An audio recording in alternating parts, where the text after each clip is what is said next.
नमस्कार, भारत लाइव देख रहे हैं आप और ये रातों रात है जहां हम बिहार की सियासत से जुड़ी हुई घटनाओं पर चर्चा करते हैं। तो आज कई घटनाओं के साथ हाजिर हैं। सबसे पहली खबर की तरफ बढ़े तो जदयू में सांगठनिक चुनाव लगभग संपन्न हो चुके हैं। उमेश कुशवाहा को एक बार फिर से प्रदेश अध्यक्ष बनाया जा रहा है। उमेश कुशवाहा के प्रदेश अध्यक्ष बनते उपेंद्र कुशवाहा के राजनीतिक भविष्य पर फुल स्टॉप लगता हुआ नजर आ रहा है। बाबा जानकारी लेंगे। बाबा, क्या लगता है आपको, अब उपेंद्र कुशवाहा आगे की राजनीति कैसे करेंगे? देखिए, कहा जाता है कि अगर आपका दुश्मन कोई हो तो आपसे उतना डर नहीं होना चाहिए। जी। क्योंकि दुश्मन है, आप जानते हैं, उसके लिए आप तैयार रहते हैं। लेकिन अगर आपके दोस्त दुश्मन बन जाए तो उससे ज़्यादा घातक कुछ नहीं होता है। जी। ये आम जीवन की बातें हैं, लेकिन राजनीति में इस बात को दूसरे तरह से प्रस्तुत किया जाता है। जी। खैर, उपेंद्र कुशवाहा की बात हम कर रहे हैं और उपेंद्र कुशवाहा लगातार राजनीतिक रूप से बहुत ही परिपक्व व्यक्ति हैं। जी। उपेंद्र कुशवाहा जिस तरह से RLSP को चला रहे थे उससे उन्हें सफलता भी मिली थी। जी। पहले ही बार में आपने देखा 3 सांसदों को लेकर के वो दिल्ली पहुंचे थे और मंत्री तक बने थे। तो इसका मतलब था कि उनमें राजनीतिक सूझबूझ ज़्यादा है और उनकी राजनीति जो है नीतीश कुमार के विरोध की राजनीति से शुरू हुई थी। जी। पार्टी के भीतर भी उन्हें कई तरह के सम्मान मिले और सबसे बड़ा सम्मान उन्हें मिला कि किसी भी ऐसा सदन से अब तक वो वंचित नहीं रहे। जी। बहुत कम लोगों को ये मौका मिला है कि सभी सदन के सदस्य रहे हों। जी। जी। जिसमें उपेंद्र कुशवाहा भी एक हैं। इसका मतलब है कि वो कहीं ना कहीं परिपक्व राजनेता है। जी। इन सारी बातों को लेकर के अब जो वर्तमान है वो कहीं ना कहीं इस तरफ इशारा कर रहा है कि उपेंद्र कुशवाहा के बढ़ते हुए कदम को क्या रोकने के लिए नीतीश कुमार ने उन्हें जदयू में लाया था। जी। जिस समय लाए थे उस समय तो उपेंद्र कुशवाहा बगल में बैठते थे और उपेंद्र कुशवाहा को बैठा करके काफ़ी खुश नजर आते थे, जैसे आज तेजस्वी यादव को बैठा करके खुश नजर आते हैं। लेकिन आज उपेंद्र कुशवाहा की स्थिति सिर्फ और सिर्फ एक चिट्ठी की हो गई है। जी। उसका काम पढ़ना नहीं है, उसका काम है इस जगह से उस जगह तक जाना और पढ़ने वाला कोई दूसरा है। जी। इनको एक दे दिया गया है, जबकि संसदीय बोर्ड के अध्यक्ष हैं, यहाँ तक कि आपको पता है कि MLC हैं। जी। लेकिन इनको काम क्या दिया गया है, तो संगठन को जोड़ने के लिए। और जिस तरह से ये जोड़ना चाहते हैं उस तरह से और लोगों में नकारात्मक भाव आ रहा है। जी। क्योंकि उपेंद्र कुशवाहा के पास इतनी भी शक्ति नहीं दी गई है कि वो अपने से कोई फैसला कर सके।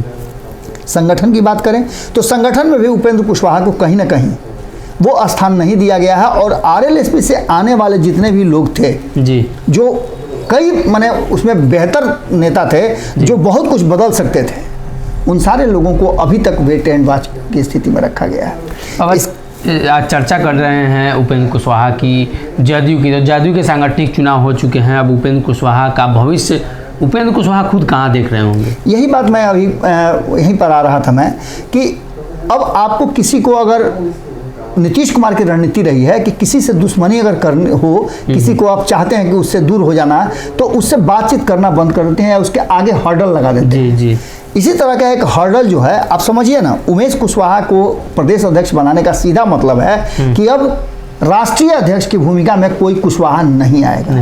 यानी कि फुल स्टॉप। और चेहरे पर आपने देखा होगा कि मीडिया से जब बातचीत कर रहे थे उपेंद्र कुशवाहा, तो उनके चेहरे के भाव बता रहे थे कि इस फैसले से वो सहमत नहीं है। जी। अब इसके पीछे की रणनीति चाहे जो भी हो, और जो उपेंद्र कुशवाहा कर सकते हैं वो उमेश कुशवाहा नहीं कर सकते हैं, ये भी बात क्लियर है। जी। जी। इसका सीधा मतलब है कि उपेंद्र कुशवाहा को एक बार फिर से हाशिए पर रखा गया है और उमेश कुशवाहा को प्रदेश अध्यक्ष बना करके राष्ट्रीय अध्यक्ष बनाने की जो उनकी एक लग रहा था कि उनको बनाया जाएगा, और लौकुश समीकरण में नीतीश कुमार पूरी तरह से इस बार खुल करके आएंगे। क्योंकि मैं 2 दिन पहले ही आप देखे होंगे भारत लाइव पर हमने बात किया था नीतीश कुमार के पुराने साथी और लौकुश समीकरण की शुरुआत करने वाले जी सतीश कुमार से जब हमने बात किया तो उन्होंने स्पष्ट तरीके से कहा कि पहले उसकी बारी फिर हमारी बारी, मतलब सब बार पारा पारी।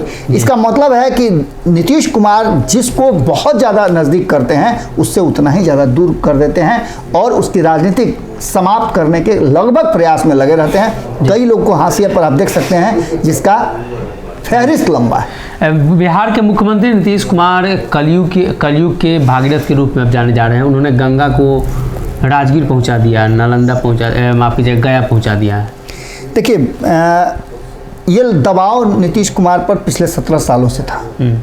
बिहार में आप जानते हैं कि आधा बिहार सुखाड़ और आधा बाढ़ से त्रस्त रहता है।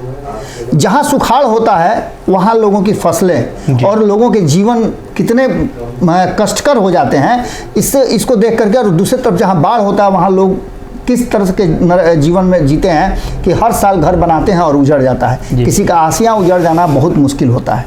इन सारी बातों को लेकर के लगातार बिहार को कहा जा रहा था कि बिहार जल का एक बड़ा स्रोत है जहां बहुत तरह की बातें की जा सकती हैं। शायद यही वो समय था जो 17 साल में नीतीश कुमार कोशिश किए हैं।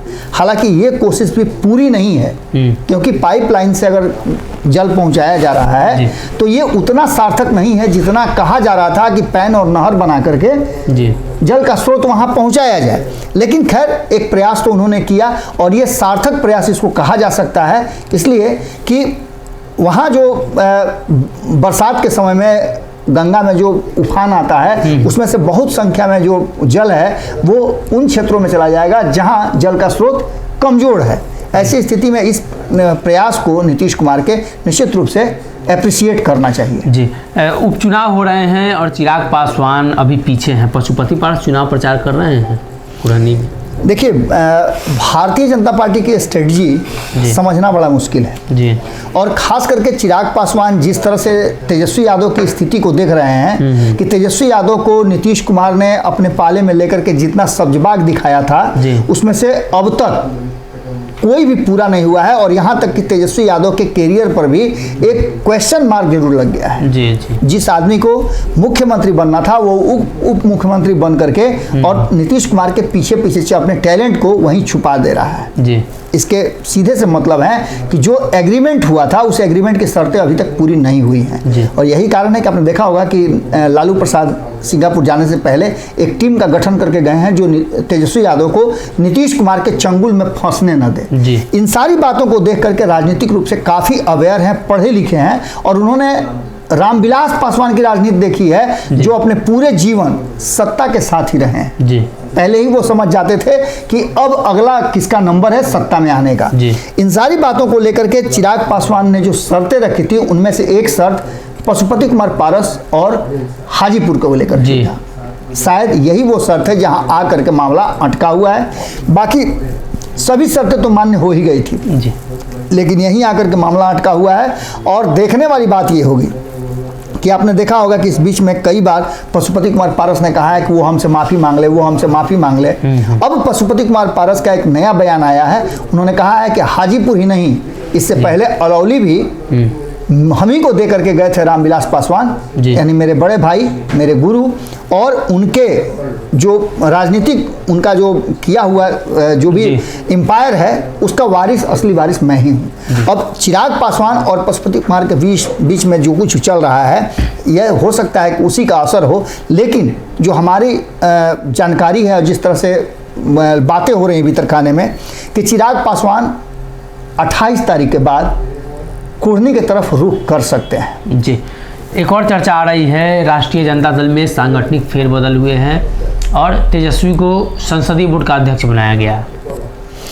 देखिए, तेजस्वी यादव को चाहे जितना भी पद दे दिया जाए उस पद से उनके लिए कोई बहुत बड़ी बात नहीं है। सीएम की कुर्सी उनके लिए, बिल्कुल, उनको सीएम की कुर्सी तक पहुंचाने के लिए 28 लोगों की टीम बनाई गई है। संसदीय बोर्ड के अध्यक्ष तो राष्ट्रीय अध्यक्ष हैं उपेंद्र कुशवाहा, जिनकी स्थिति आप देख ही रहे हैं। जी। तो ये जो पद दिया गया है ये एक सिंबल है कि तेजस्वी यादव प्रदेश संसदीय बोर्ड के अध्यक्ष हैं। मतलब सिंबल है कि तेजस्वी अब आगे के लिए तैयार हैं। बिल्कुल, और खास करके वो जो टीम है 28 लोगों की जो टीम बना करके गए हैं लालू प्रसाद, वो टीम जो है पूरी तरह से मॉनिटर करेगी और इसी के कारण तेजस्वी यादव को उस ग्रुप का हिस्सा बनाया गया है कि जब भी कोई बात होगी, जो भी संसदीय मामलों में कोई निर्णय होगा, इसका सीधा मतलब समझ लीजिए कि सरकार के साथ साथ पार्टी के भीतर भी अगर कोई फैसला होता है, मैं लगातार पिछले 3 दिनों से ये बात कह रहा हूँ, जब से लालू प्रसाद ने अपने करीबियों को बुलाया दिल्ली में, जो उनके बहुत करीबी हुआ करते थे, उनके शुरुआती समय के साथी थे, उन लोगों को बुला करके उन लोगों को कमेटी में शामिल करके जिस तरह से उन्होंने प्लान बनाया है उसमें तेजस्वी यादव को शामिल करके ये बात कहीं ना कहीं नीतीश कुमार ने क्लियर कर दिया है, माफ़ कीजिएगा, लालू प्रसाद ने क्लियर कर दिया है कि आने वाला समय जो है वो तेजस्वी यादव के अकेले के फैसले का नहीं होगा, बल्कि वो सामूहिक फैसला होगा और उस पर अमल किया जाएगा। तो कहीं ना कहीं चिराग पासवान को लेकर भी खबरें थी, चाचा पारस आगे निकल चुके हैं। बात की जाए तो नीतीश कुमार ने गंगा को राजगीर पहुंचा दिया है। और अगली खबर यानी जो बाबा ने चर्चा की तेजस्वी यादव को लेकर कि तेजस्वी को कमान दी जा सकती है, लेकिन अभी कुछ मामले फंस रहे हैं, इसकी वजह से उस पर रोक लगी है। जल्द ही तेजस्वी को पूर्णतः राष्ट्रीय जनता दल दे दिया जाएगा।